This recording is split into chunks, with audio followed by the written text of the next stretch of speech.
Idle Cave Miner has received a new update that I will be referring to as the Abyss Part 2. With this update, the Abyss now counts for game completion, and to get 100% you must max out every relic. But no need to worry, the cost of the relics have been reduced significantly to make them much more reasonable to complete.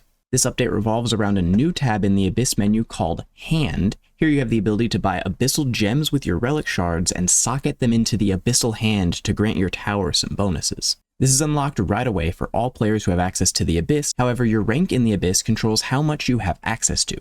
Initially, you have access to just a single gem slot, but you unlock a second at Abyss rank 100, a third at Abyss rank 500, a fourth at Abyss rank 1000, and a fifth and final slot at Abyss rank 2000. Additionally, at Abyss rank 250, you unlock access to Abyssal gem grading, but more on that later.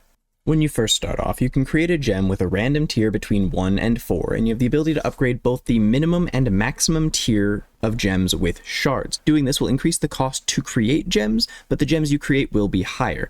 I highly advise you either pick minimum tier or maximum tier and focus on that one. If your minimum tier is raised higher than your maximum tier, then every gem you create will be guaranteed to be that specific tier. Raising the maximum tier is cheaper than raising the minimum tier, and the maximum tier of the Abyssal gem you'll be able to create by doing so is much higher. However, it carries a heavy RNG aspect where you have to invest a lot more shards to try and get those better gems, so you really need to weigh what you want to do. Would you rather have a much more consistent progression where you spend a lot more shards up front but only have to buy a few gems each time you're increasing tiers? Or would you rather invest less shards up front but then have to spend far more of them buying and destroying gems over and over and over until you get the ones you really want? As of update 1.11.1, which is a small little update that came out pretty much immediately after the initial 1.11 update, the cost to create gems has been drastically increased as you progress, and it scales off of the maximum tier of gem you're able to create. So as you increase that maximum tier, the cost to create gems will increase. If you increase minimum tier instead,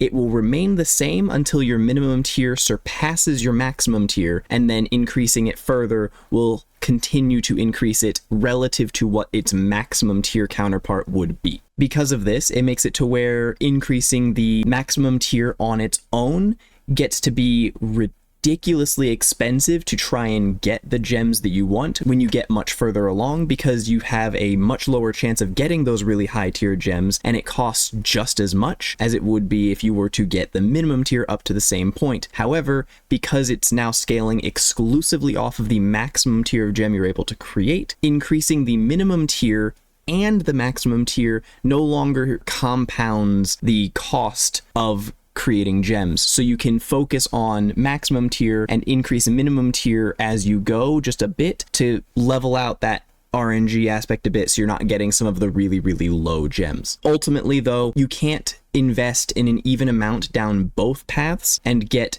as much out of it as you would focusing on one or the other. Ideally, you want to focus going maximum and then get a little bit of minimum to mitigate the RNG, or focus going minimum and get a much more consistent source of gems, albeit at a slightly lower tier initially. In the long run, both are perfectly viable options. Moving on to the Abyssal gems themselves. There are 7 in total, each with a specific use. The Seeker gem gives a boost to your Block Seeker. This gem is most useful for players new to the Abyss who have a lot of projectiles that fly off screen, but is not very useful later on. The Special gem increases the chance of the tower firing a special projectile, the ones that do triple damage and double any shards or essences gained from blocks they break. This gem also additionally provides a boost to offline rewards for the Abyss, and is the best gem to use when trying to tap farm, but is still decent if AFKing. 5 of these, alongside the upgrade for special projectile chance, can get you to a 100% chance to fire a special projectile, and you will functionally no longer need to boost the tower's damage, and can instead freely farm on basically any tier at the same speed. The Multi-Shot gem provides a boost to the number of projectiles the tower fires automatically. This gem provides the largest boost to offline rewards for the Abyss, but is largely not very useful outside of that. The Rapid gem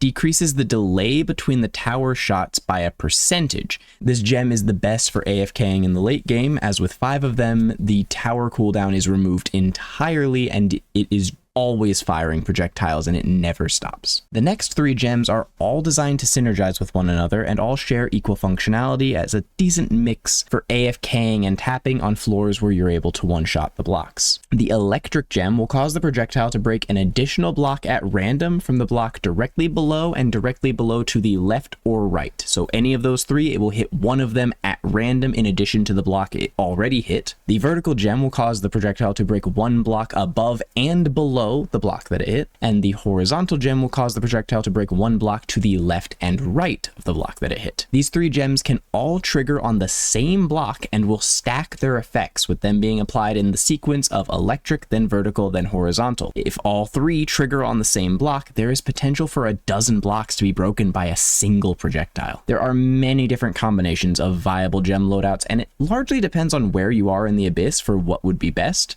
Feel free to experiment and find a loadout that you like most. Moving on, in addition to the special function of each of the different gems, all Abyssal gems provide a boost to shards gained from blocks broken and resource multiplier for the Abyss. These bonuses and that special bonus of each different gem scale based on the tier of the gem, with them being capped at tier 20 for the special bonus and resource multiplier. The relic shard bonus, however, scales up infinitely, with each tier adding another 5%. Now, we move on to grading. As stated previously, at rank 250, you unlock access to Abyssal Gem Grading, which allows you to use time singularities to upgrade the relic shard bonus of a given gem. The cost to upgrade increases by 1 singularity each time and is endless, but given the increase is a percentage of the shard bonus of that gem, you don't want to raise the grade of a low tier gem too much, as you might be replacing it soon and could get much more out of the higher tiered gem. In fact, there is even a new relic that was added which costs time singularities to upgrade, and it will boost the grade of every gem you own now and in the future. I highly recommend maxing this out as soon as possible, because at max it makes all of your gems rank 10 by default without having any added cost to upgrade them further. Normally it would cost 55 time singularities per Abyssal gem to get them to rank 10, and if you replace that gem and destroy it, you lose those forever. So getting rank 10 on everything for a single higher cost up front is very valuable. Additionally, you're able to use 10 time singularities to change the type of any given gem to a random other type. So say you have a multi-shot gem and you don't want that multi-shot gem anymore and you'd rather have a special gem, you can spend 10 time singularities and re-roll that into something else, and you can keep doing that until you get the one that you want. This update adds a much needed layer of customizability and enjoyment to the Abyss that I am grateful to have access to, and I hope you all enjoy it just as much as I do.